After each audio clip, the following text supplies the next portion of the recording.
সম্মানিত দর্শক মণ্ডলী, আসসালামু আলাইকুম। দেশ এবং দেশের বাইরে থেকে আপনারা যারা আমাদের এই প্রতিবেদন দেখছেন, আপনাদের সবাইকে জানাচ্ছি শুভেচ্ছা, অভিনন্দন।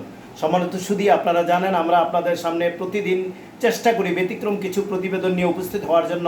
আজকেও ঠিক তেমনি একটি প্রতিবেদন নিয়ে উপস্থিত হয়েছি। আশা করি প্রতিবেদনটি শুরু থেকে শেষ পর্যন্ত যদি আপনারা দেখেন আপনাদের ভালো লাগবে এবং আপনাদের উপকারে আসবে। আর আমাদের প্রতিটি ভিডিও আপনারা লাইক ও শেয়ার দিয়ে আশা করি আমাদের পাশেই থাকবেন এবং আমাদেরকে উৎসাহিত করবেন যেন সুন্দর সুন্দর ভিডিও আপনাদের সামনে আমরা দিতে পারি। সম্মানিত দর্শক, আপনারা জানেন সারা দেশব্যাপী মৌসুমি ফলের অ্যাভেলেবেল মৌসুমি ফল পাওয়া যাচ্ছে এবং এই মৌসুমি ফলের মধ্যে অন্যতম একটি ফল হচ্ছে আম। যে আম আমরা বৃদ্ধ, শিশু, যে কোনো বয়সের মানুষ কি করি, আমরা আম পছন্দ করি। আম খাইনি, আম পছন্দ করিনি এমন কাউকে সমাজের মধ্যে এমন মানুষ পাওয়া খুবই দুষ্কর হয়ে দাঁড়াবে। কিন্তু আমরা যে আম খাচ্ছি সম্মানিত দর্শক, এই আম কতটুকু কেমিক্যাল মুক্ত, ফরমালিন মুক্ত, এই আম খেয়ে আমাদের স্বাস্থ্যের জন্য কতটুকু আমরা জানি এই আমের মধ্যে প্রচুর পরিমাণ পুষ্টি রয়েছে। কিন্তু আমরা বাজার থেকে এনে যে আমগুলো আমরা নিয়মিত খাচ্ছি, যে ফল লিচুগুলো আমরা খাচ্ছি, যে কলাগুলো খাচ্ছি, অর্থাৎ যে সকল ফলগুলো আমরা নিয়মিত খেয়ে যাচ্ছি, এই ফলগুলো কতটুকু ফরমালিন মুক্ত বা কতটুকু ফরমালিন যুক্ত। আর যদি ফরমালিন যুক্তই থাকে তাহলে এই ফলগুলোকে কিভাবে ফরমালিন মুক্ত করে আমি এবং আমার সন্তান, আমার পরিবার সবার কাছে আমি কিভাবে উপস্থাপন করতে পারি যাতে এই ফল খেলে কোনোভাবে আমার সন্তান, আমার পরিবারের যাতে কোনোভাবে ক্ষতি না হয়। সম্মানিত দর্শক, আমাদের সেদিকে কি করতে হবে, খেয়াল রাখতে হবে।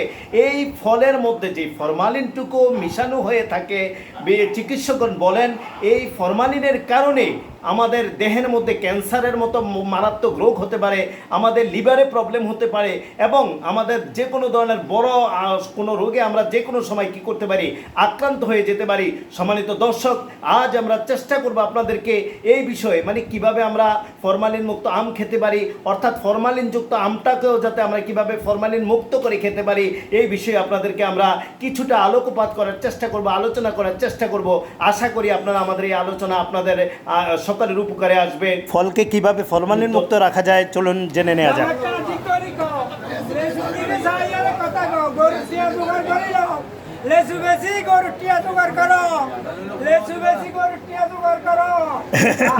সম্মানিত দর্শক, আপনারা দেখেছেন খুচরা বিক্রেতার সামনে একজন পাইকারি ব্যবসায়ী কিভাবে উৎসাহিত করছেন তাদের এই ফল যেন খুচরা ব্যবসায়ীরা কিন্তু আগ্রহী জন্মায়। আপনারা নিশ্চয়ই লক্ষ্য, লিচু ফলের সময় একেবারে শেষ পর্যায়ে চলে আসছে, তাই পাইকারি ব্যবসায়ীর একজন প্রতিনিধি সে চিৎকার করে বলছে যে শুনছেন আপনারা।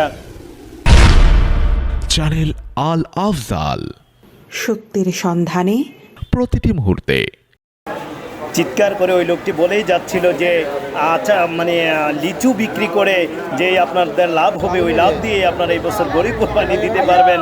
সম্মানিত দর্শক, নিশ্চয়ই আপনারা দেখেছেন দর্শক কীভাবে উৎসাহিতভাবে ওনার সেই কথাগুলো শুনছেন এবং মনোযোগ সহকারে তার যে বিক্রয়ের যে পদ্ধতি, সেই পদ্ধতিটা তারা কী করেছেন অবলোকন করছেন। সম্মানিত দর্শক, আমরা চেষ্টা করেছি আড়তের কিছু ফলের অংশ আপনাদেরকে দেখানোর জন্য। প্রচুর পরিমাণে ফল এসেছে বাজারের মধ্যে। সবচেয়ে বেশি যেটা আমাদের চোখে পড়লো সেটা হলো যে প্রতিটি আড়তের মধ্যে বিভিন্ন আইটেমের আম রয়েছে এবং আমের মধ্যে 50 টাকা কেজি, 60 টাকা কেজি থেকে নিয়ে 200 টাকা পর্যন্ত আম এই আড়তের মধ্যে পাওয়া যাচ্ছে। আমরা আড়তের মধ্যে যে সকল ব্যবসায়ীরা রয়েছে তাদের সাথে আমরা আলোচনা করেছিলাম যে আর কতদিন আম থাকতে পারে, আর কি পরিমাণ দাম আমের আর বাড়তে পারে নাকি কমতে পারে। ব্যবসায়ীরা আশ্বাস দিয়েছেন কমপক্ষে আরও 15 থেকে 20 দিন, প্রায় 1 মাস পর্যন্ত আমের দাম স্থিতিশীল থাকতে পারে, তারপরে গিয়ে পুনরায় বাড়তে পারে। সম্মানিত দর্শক, আজ আমরা যেই বিষয় নিয়ে কথা বলতে চাচ্ছিলাম, আপনারা নিশ্চয়ই ইতিমধ্যে আমরা আপনাদেরকে বলেছিলাম যে আমরা যে ফলটা বাজার থেকে নিয়ে আসি, এই ফলটা আমরা ছোট শিশু, বৃদ্ধা মা ও বোনদেরকেও আমরা কী করতে দিয়ে থাকি, খেতে দিয়ে থাকি। ফলটা ফরমালিন মুক্ত কিনা সেটা চেক করার জন্য আমাদেরকে যে সকল পদ্ধতিগুলো অবলম্বন করা দরকার সেদিকে আমাদেরকে একটু খেয়াল রাখতে হবে।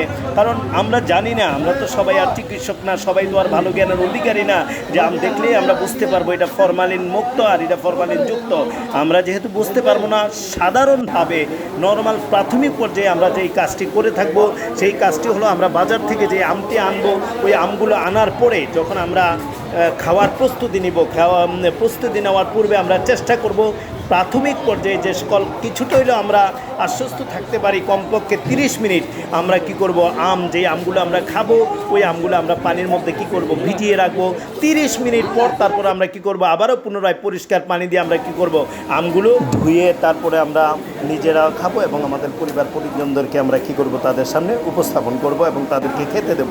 সম্মানিত দর্শক, আপনারাও চেষ্টা করবেন সেইভাবে করার জন্য। আর তার চেয়ে যদি আরও একটু ভালোভাবে আপনারা কেমিক্যাল মুক্ত বা ফরমালিন মুক্ত করে আপনারা খেতে চান, তাহলে ওই পানির সাথে আপনারা কিছু লবণ মিশিয়ে, ওই লবণ জাতীয় ওই পানিটা যেটা আপনারা মিশালেন, যে পানির সাথে যে লবণটা মিশালেন ওই লবণ পানির মধ্যেও আপনারা কি করতে পারেন, 30 মিনিট পর্যন্ত আপনারা ওই আমগুলাকে আপনারা ভিজিয়ে রাখতে পারেন।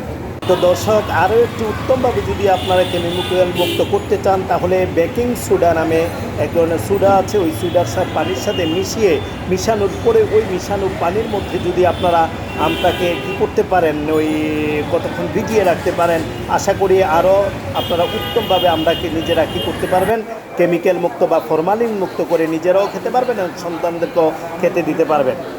আমাদেরকে স্বাভাবিকভাবে বেঁচে থাকার জন্য আমাদের সুস্থ জীবন দরকার, সুস্থ দেহ দরকার, সুস্থ মন মানসিকতা দরকার। সম্মানিত দর্শক, যদি আমাদের সুস্থ দেহ না থাকে, আমাদের মন মানসিকতা ভালো থাকবে না। আর আমাদের মন মানসিকতা যদি ভালো না থাকে, তাহলে কোনো কিছুতেই আমরা কী করতে পারবো না, কোনো কাজেই আমরা মন বসাতে পারবো না। সম্মানিত দর্শক, এই জন্য এই যে কেমিক্যাল যুক্ত অর্থাৎ ফরমালিন যুক্ত যেই আমরা ফলগুলা খেয়ে থাকি, ওই ফলগুলা খাবার কারণে আমাদের যে সকল বড় বড় সমস্যাগুলো হতে পারে, তোর মধ্যে অন্যতম হচ্ছে আপনার কিডনিতে সমস্যা হতে পারে, আপনার লিভার ক্যান্সার হতে পারে, আপনি যে কোনো সময় বিকলাঙ্গ হয়ে যেতে পারেন, আপনার ভয়ঙ্কর ক্যান্সারও হতে পারে। সুতরাং এই সমস্ত ভয়ঙ্কর রোগ থেকে আমরা মুক্তি পাওয়ার জন্য আমাদের পরিবারের, আমাদের সমাজের অন্যান্য লোকদেরকে মুক্ত রাখার জন্য আমরা চেষ্টা করব। ফরমালিন মুক্ত যেহেতু আমরা ফরমালিন যুক্ত আম যেহেতু আমরা চিনব না, সেহেতু বাসায় যখন আমরা কোনো ফল আনবো চেষ্টা করব, বিশেষ করে বর্তমান আমের মৌসুম চলছে, আম ঘরে আনার পরে আমরা চেষ্টা করব কোনোভাবে যেন আমরা কি করতে পারি, ফরমালিন মুক্ত করে আমরা খেতে পারি। ফল খাওয়ার পরে যদি আপনাদের পেটে ব্যথা হয় অথবা গলা জ্বলতে থাকে, সম্মানিত দর্শক, কোনোভাবেই আপনারা ঘরে বসে থাকবেন না, ডাক্তারের শরণাপন্ন হবেন যে আমি ফল খাবার পরে আমার এই পরিস্থিতি হয়েছে। আশা করি ডাক্তার আপনাকে একটা সুপরামর্শ দিবে। সাথে সাথে আমাদেরকে বুঝতে হবে যে আমি যে ফলটা খেয়েছি সেই ফলটা ফরমালিন যুক্ত ছিল, ফরমালিন মুক্ত ছিল না। সম্মানিত দর্শক, আমরা চেষ্টা করেছি স্বল্প সময়ের মধ্যে ছোট্ট একটি প্রতিবেদন তোলার জন্য, আশা করি আপনার তুলে ধরার জন্য, আশা করি আপনাদের আমাদের ভিডিওটি প্রথম থেকে শেষ পর্যন্ত দেখার জন্য আপনাদের সবাইকে জানাচ্ছি ধন্যবাদ।